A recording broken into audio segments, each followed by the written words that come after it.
र तपाईहरू जस्तो मिडियाकर्मी साथीहरूलाई पनि मेरो धेरै धन्यवाद छ। हामी पछिल्लो 8-10 वर्षदेखि निरन्तर हामी यो देशको आमूल परिवर्तनका निम्ति सडकमा छौँ र साथसाथै छौँ। हाम्रो देश परिवर्तनको हुटुटी बोकेर आउनुभएका चितवन आइपुग्नुभएका सबै हाम्रो महाधिवेशन प्रतिनिधिहरू सबैलाई मेरो धेरै धन्यवाद। पार्टीलाई हैन, हाम्रो पार्टीलाई सबैलाई धन्यवाद छ।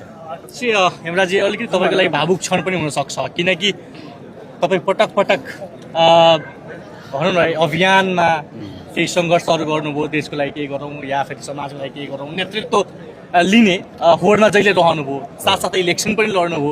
राष्ट्रसभाबाटै तपाईँको प्रतिनिधित्व रहेको थियो आम निर्वाचनमा, यद्यपि त्यहाँ तपाईँ सक्सेस हुन सक्नु भएन। आज यो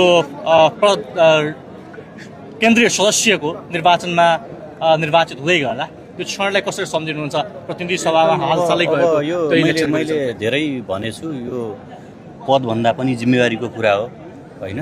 यो जिम्मेवारी वहन गर्नुपर्छ।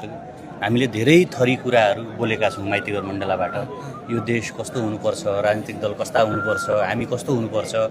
त्यसकारण जबसम्म आम जनताले यस गुड आहा भन्ने कुरा देशको बारेमा भन्दैनन्, बोल्दैनन्, तबसम्म सत्ता सञ्चालन गर्ने कुरालाई, पार्टीभित्रका प्रवृत्तिहरूलाई सबैलाई हामीले खबरदारी गर्नुपर्छ र जनतामा, आम नागरिकमा चाहिँ नयाँ आशाको सञ्चार चाहिँ गर्नुपर्छ। बाजुरावासीलाई के सम्झिन चाहनुहुन्छ? उहाँहरू त मेरो आमा बुवा दाजुभाइ दिदीबहिनीहरू हो।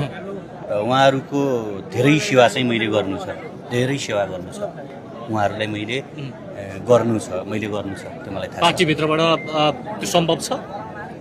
सम्भव छ नि, पार्टीले सरकार बनाएको छ, पार्टी राम्रो बनाउने